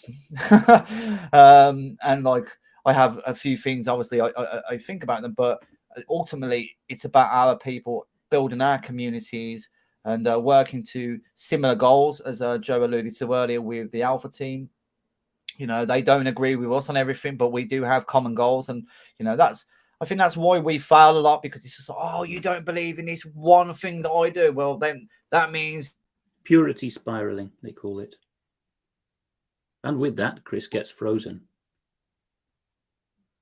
Oh, he has frozen, hasn't he? He has. The connection to Norfolk has failed. He's been a very naughty boy, and he has had his internet privileges revoked by the permanent committee on. It's been turned off at the router. Yeah, I expect he'll be rebooting in a moment. Where do you live, by the way, Joe? I'm in Worcestershire. Oh, very pleasant county. It's nice. Yeah, it's very, very rural. Very up until a few years ago, it's still very. It probably hasn't changed much in the past sort of 400 years, really, in a lot of ways. But yeah, I love it. I love my town, love the people. It's kind of a lot of the reason why I'm here doing what I'm doing. Excellent. And, I've got kids, as I said before, so I've kind of got meat in the game, and the way that things are going with the children and things, it's Yeah, it's just all cause to do this, isn't it? So unfortunately, no one else was kind of putting their heads above the parapet, as it were. So This is so the it's thing, good. isn't it? You know, why are there so few who are actually prepared to put their face to their name? I genuinely don't know. I genuinely don't know. And I mean, I wasn't doxxed or anything. You know, it wasn't out of my hands. I voluntarily sort of put my face out there as a show of clarity and honour, really, and to try and encourage others to do the same. You know, because it's not illegal yet. You know, and we need to stand by this, and we need to get this going now, really. I've currently, at the moment, this might be something that you might be able to sort of speak a little bit upon, actually. I don't know if you remember, but I think it's last year, maybe 2 years ago, there was a judge ruled that belief in English nationalism is a protected characteristic in landmark decision. I'd heard about this, yes. Where was that court again? That was in Manchester that this happened. Yeah. Is that nationalism or English nationalism, should I say, is a protected characteristic in a landmark decision at Tribunal of English Democrats campaigner who was sacked by the NHS. So essentially, what my sort of idea at the moment is with this is, and I know that a lot of legal cases, kind of the outcome of them is based on previous court cases that have come before, and they can be used as references with the new court case. And I'm essentially going to try and get together as many of these cases together as possible, and reference them in an almost kind of warning, you know, in the same way that the LGBT are protected, you know, the Muslims are protected, anybody's protected that's a person of color or an ethnic minority, you know, that we're seeking that same kind of protection. Did you know that religion or belief, which includes philosophical belief, is also, as per the European Convention on Human Rights, the father of the Human Rights Act 1998? That's also a protected characteristic. Now, of course, today the draft British Bill of Rights, so-called, has been brought out. A deliberate misnomer, because we already have one since 1689. But if I haven't read the text yet, but I would be astonished if religion and belief is not a protected characteristic in the replacement of the 1998 Human Rights Act, which, as I say, is the transposition into English law of the ECHR.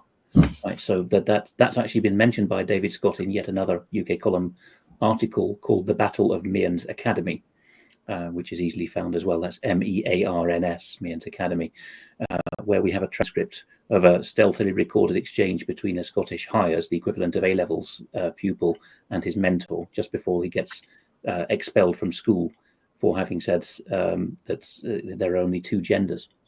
Right, so there are many ways in which you can use legislation back against the state, because it was fairly noble-minded legislators and diplomats that brought the ECHR into being in the post-war period, largely because they wanted to export English liberty to more benighted lands on the continent. And so that's why the ECHR has these very broad, generous definitions of the language of protected characteristic is very Harriet Harman era.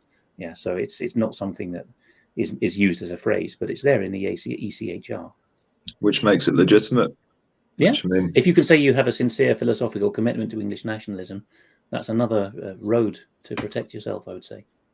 Brilliant. That would be something definitely to talk about, and maybe explore a little bit for all of us for these coming years. You know, because as I said to you, I am a bit worried that, you know, we are sort of doing something that's correct and it's not funded by anyone. And I think that will probably worry all of the wrong people. And, you know, and I'll say, I don't really want to go to prison, to be honest with you, buddy. It's not something that it's not on my list of things to do. You know, I would very much like to stay out of jail and raise my kids, you know, and I want to try and do that for as long as possible. I mean, I do appreciate that this comes with certain risks, and, you know, we will get a certain backlash and whatever, but you know, is again, you know, someone has to pioneer these things. You know, our guys. Anyone who's listening who thinks like this, Joe, they should bear in mind that the last defence, and earlier in the stream I said that juries are no good these days often because they're drawn from a supine British population. But the last defence, and it was used by Clive Ponting successfully, in defending himself against charges of breaking the Official Secrets Act because of documents he leaked about the sinking of the Belgrano in the Falklands War. The last defense is to say to the jury, I appeal up to you to nullify this conviction. You have the power to say I'm not guilty because this law is unjust in this case.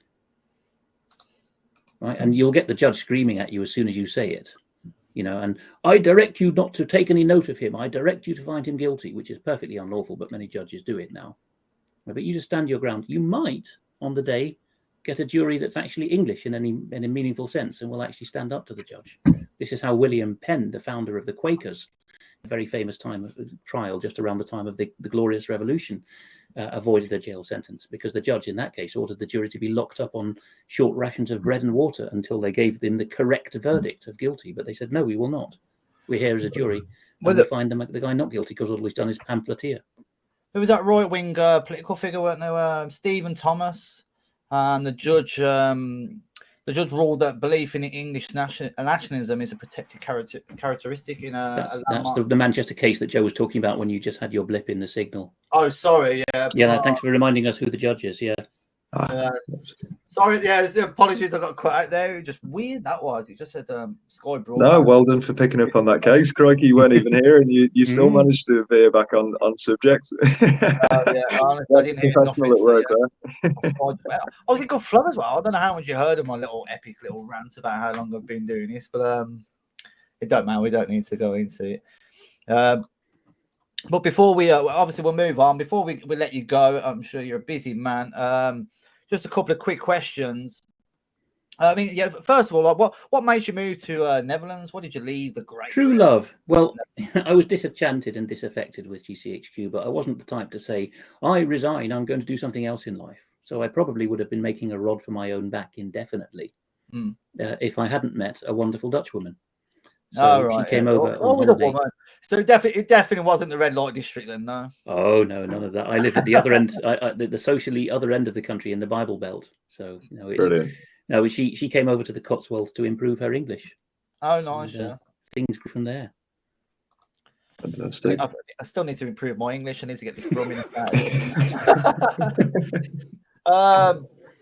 Well, can Christianity help galvanize the British people, or do you believe that Christians can still?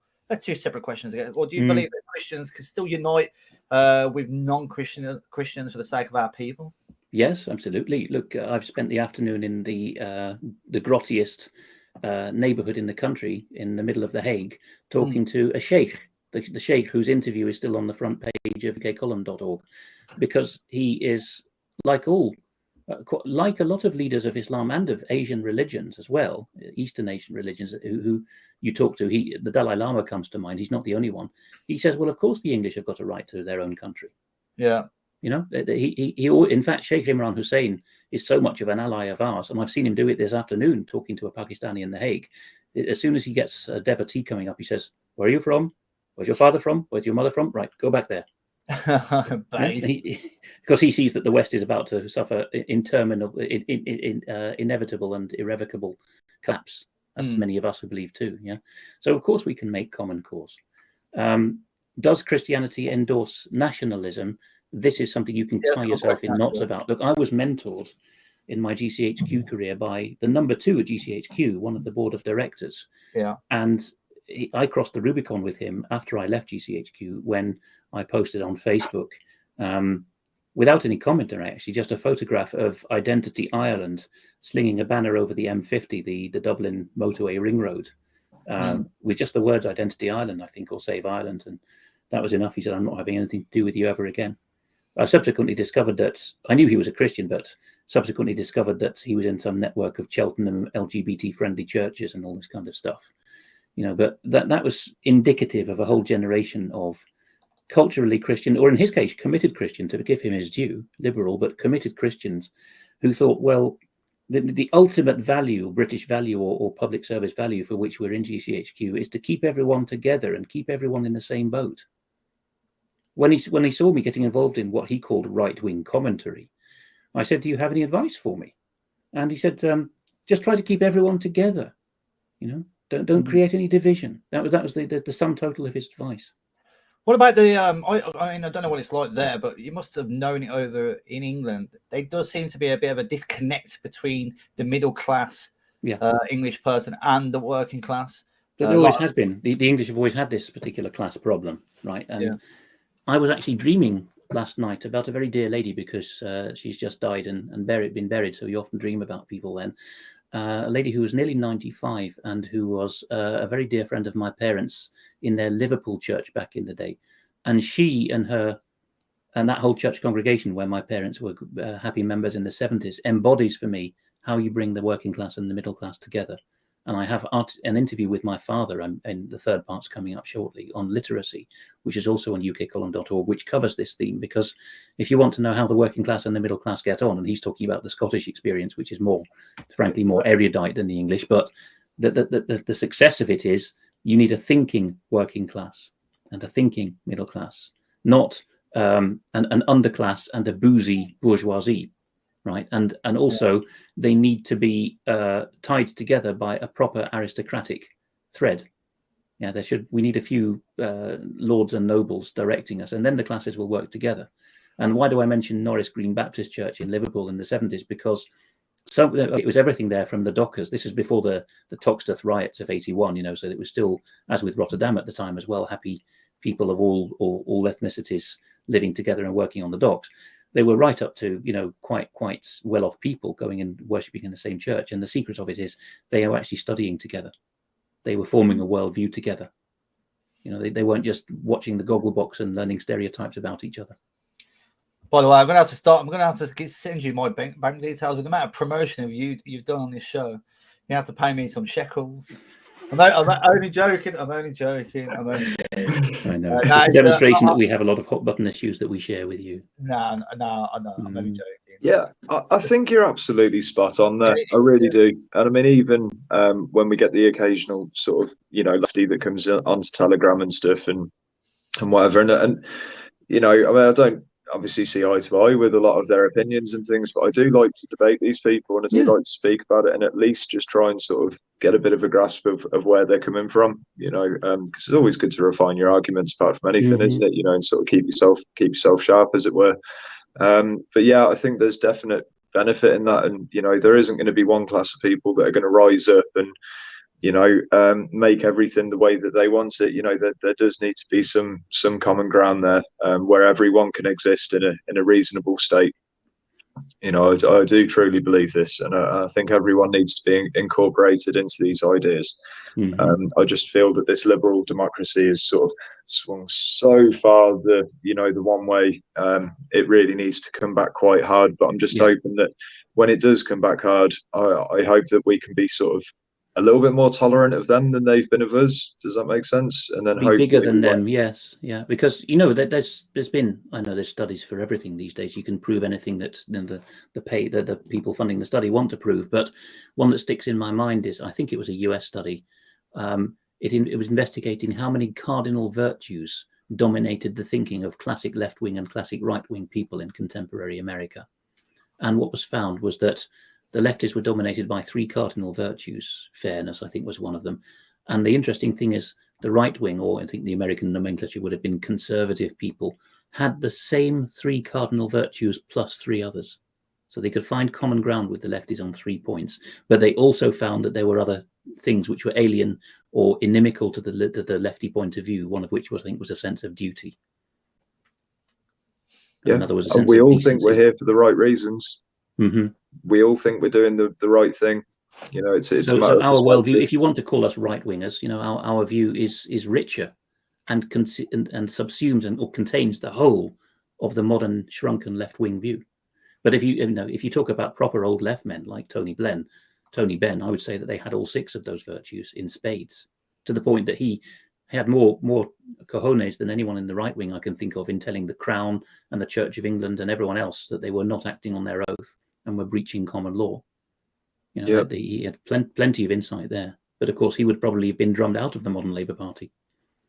Yeah, I mean, you could even expand that into sort of more modern day terms and things that we've got going on socially right now.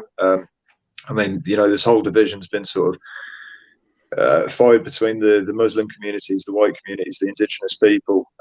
And I just think it's a little bit crazy that we all hate this drag queen story hour thing being in schools. The Islamists or should I say the Muslims are protesting about it. We're protesting about it. What I don't see that we can't do is just work together on certain subjects where we just say, look, socially, all of us don't agree with this, so can we all just agree to just get that gone first, and then we'll continue. In the posh literature, we and conservative Jews and conservative Muslims who have all turned up at Birmingham and again also in East London at these primary schools, we are described as co-belligerents. We're fighting the same war as them. And that's the only way we get stuff done. It really is. It's the only way we get stuff done. And I mean, that's what the INN hopes to do.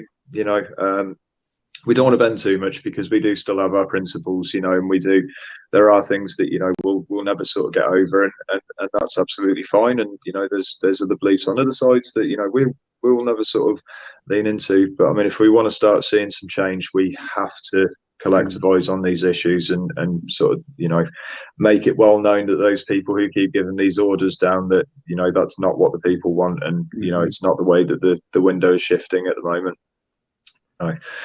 Is my sorts of feelings on it. Sorry, Chris, I'm talking a lot here, buddy. Alex, we'll cut the show shortly. We'll get some final thoughts and anything you want to plug.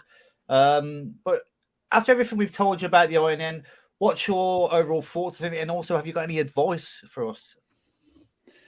I would say the advice is I don't know how many chaps you have at the core of the network, but never scrimp on the thinking time. Right. Brian, Mike, David, and I have spent many, many hours arguing the toss about what we really believe on the fine points. And, it could descend, if you're not careful, into a kind of intellectual onanism, but it isn't, or ego stroking, but it really is necessary. We are constantly pulling each other up in a very gentlemanly way and saying, actually, old chap, there's half an error. You've made 5 good steps and 1 half error in your reasoning, and that's fatal if we don't correct that in our definition of what we mean by this term or what our goal is. And you cannot, if you don't do that regularly, you cannot present a united front to your own supporters and helpers, let alone to the outside world. Yeah, I agree. I mean, I think that we've quite got that because I'll do a video and I'll go to these guys. I'm like, honest thoughts, and there has been one time, to be fair, where the main guy Richie said, not going to lie, it was absolutely rubbish. It was rubbish. I'm telling you this because I love you. You're my pal. And do you know what? I'm thinking, I don't care. Like, I thank you for telling me, because I'd rather know that your opinion, a mate of mine that can tell me the truth, rather than putting it out and then I would have got slated by like a wider audience. And thinking, you know what? I respect the honesty rather than, because you will get some people suck up to you. And I thought, well, have you heard of the very manly American Christian writer Vox Dei, as in D-A-Y, because the saying is Vox Dei, the voice of God, spelled D-E-I. So he puns on that and calls himself Vox Dei with a D-A-Y. And he's, I think, in Arizona. And he's got a very, very popular blog and written a couple of books as well. He's regarded as one of probably the most important alt-right Christian commentator, to put him in a box, or I'll give him a label. And he's written a couple of books on SJWs. And the first one's called SJWs Always Lie. And I think the second book is called SJWs Always Double Down, or something like that.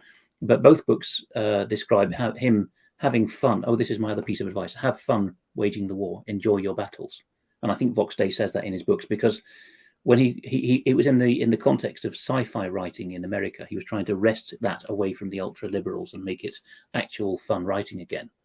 And in the course of doing that, he discovered that the claims that the SJWs would attack him with were always falsified, the life stories and the I was offended and all that. And he would find that they were always terrorized. It reminds me of the sort of the hierarchy of demons in a way, which they're not unrelated to. They're always terrorizing each other, and they're petrified of losing face within their own movement. They're always suspecting each other of having one up on each other, or trying to get one over it on each other. So be the antithesis of that.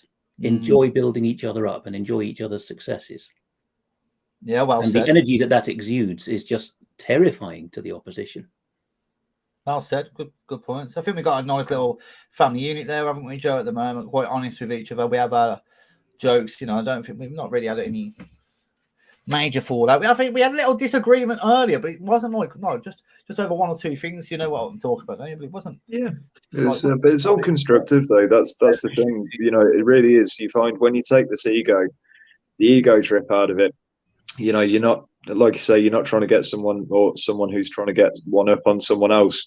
You know, it's genuine. We're all here for the same reason. So, Yeah. you know, why wouldn't we want it to be better or the best that it can be? I also describe, this will be my last thought, right? I also describe it as a funnel, the recruitment funnel to get serious chaps, particularly if you want them to actually have responsibility and leadership in time. The wide rim, the mouth of the funnel is, are there any brave guys around? Courage is in fairly plentiful supply compared with the other qualifications that are needed for this kind of work, right? As you move towards the narrowing of the funnel, you get the question of, is the guy competent? Does he actually know some stuff from his life experience and or from study? Okay, and qualifications.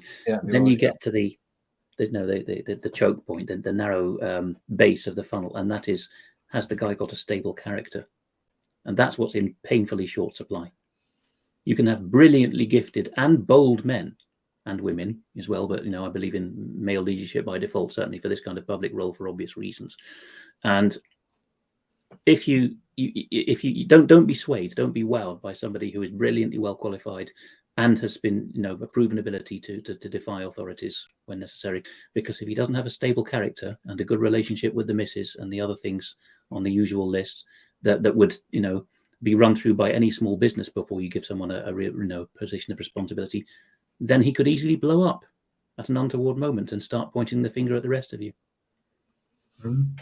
Yeah, well, good comments. Yeah, good comments. Very good point. Yeah. Right. Okay, well, we'll end it there. We'll go to some final thoughts. I'll start. I just think it's been an absolutely brilliant show. My highlight was probably acting like an American chick police officer. I think the audience is going to love that. It's going to get clipped. Of course, it's going to get clipped.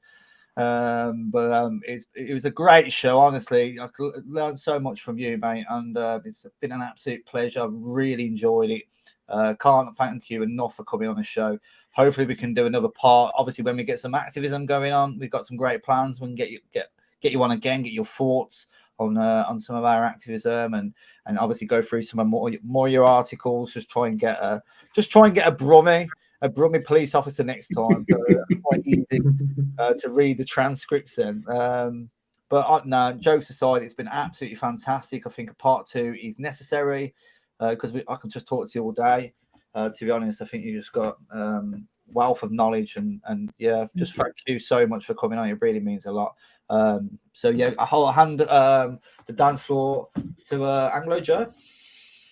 Thanks, buddy. Well, I kind of have this bit of a virtue where when I got into this, I decided that I wanted to surround myself with men stronger than me so that I could encourage myself to be stronger. And also surround myself with men that are more intelligent than me, so that I can attempt to be a little bit smarter. And I feel like I've really done it on this one, Alex. It's been an absolute pleasure to talk to you, and what an insight. Maybe one day you'll be writing an article about the INN. You never know. Perhaps maybe that would be really cool. But yeah, I've genuinely and the conversation before the stream as well, it's just been absolutely fantastic.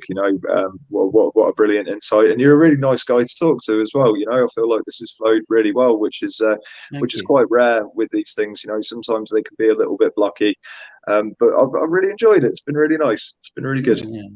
Thank you. I get a very good feeling about you guys, and I'm sure you'll go places. Thank you, Alex. Please put your final thoughts. Anything you want to plug, mate. Just say anything you want. Well, it's really rolling along the bottom of the screen. ukcolumn.org. We could do with subscriptions, £3 a month. It's on the Join Now red button on the homepage. A lot of people watch and read for free, but unlike even some of the free media, and I mean the good, uncorrupt free media, we don't even take advertising. We're entirely dependent on subscriptions by definition, by choice, so as to be completely free of any threats or manipulation. Right. So don't just assume that I'll watch for free and other people will pay, because less work can be done, fewer articles and videos can be commissioned if you don't pay. But that's the same of everyone you value in the independent media. Donate to them. Absolutely, yeah. So it's ukcolumn.org, and the Telegram channel is Eastern Approaches, or EASTAPP on Telegram. I will make it life a little bit easier for you listeners. I will leave all the links to ourselves and Alex channels in the description. So please go and find the links there, and it should take you straight to the Telegram app or his website or our Telegram apps. Again, it's been an absolute pleasure. I am going to end it for any new listeners watching. So I'm going to end it on our INN promo. We just made it the other day, so I hope you'll enjoy it. I know you watched it, Alex. What did you think of the promo? Let's get your opinions. Oh, I liked it. It's got a nice move to it, and it's got a nice flow. So thank you. As these things should. Again, Alex, we'll talk to you behind the scenes. We'll set up another show in the near future. It's been an absolute pleasure once again, honestly. And everyone watching, please go and support this guy. And also, don't forget to. I would like to try and set up you and Joe Drayson, Alex, because I think the work she's doing at the PTSD camp is phenomenal. So if I can, and that's a part of the INN, try and bring and connects people together. So I would very much like to get that set up, at some point in the near future, if that's okay. Certainly, with pleasure. Okay, guys. So I hope you all have a lovely evening, and we'll see you very soon. Peace out. Take care, everyone. Independent Nationalist Network. The INN is a new organic grassroots movement which intends to put the British communities first. INN activists have come together to support each other in their activism and to create a real world social network, both internally and externally. Everybody lives in a community and has a network of people within that community, family, friends, neighbours, and work colleagues. We aim to build on those networks and strengthen them by the example of our good works within the community.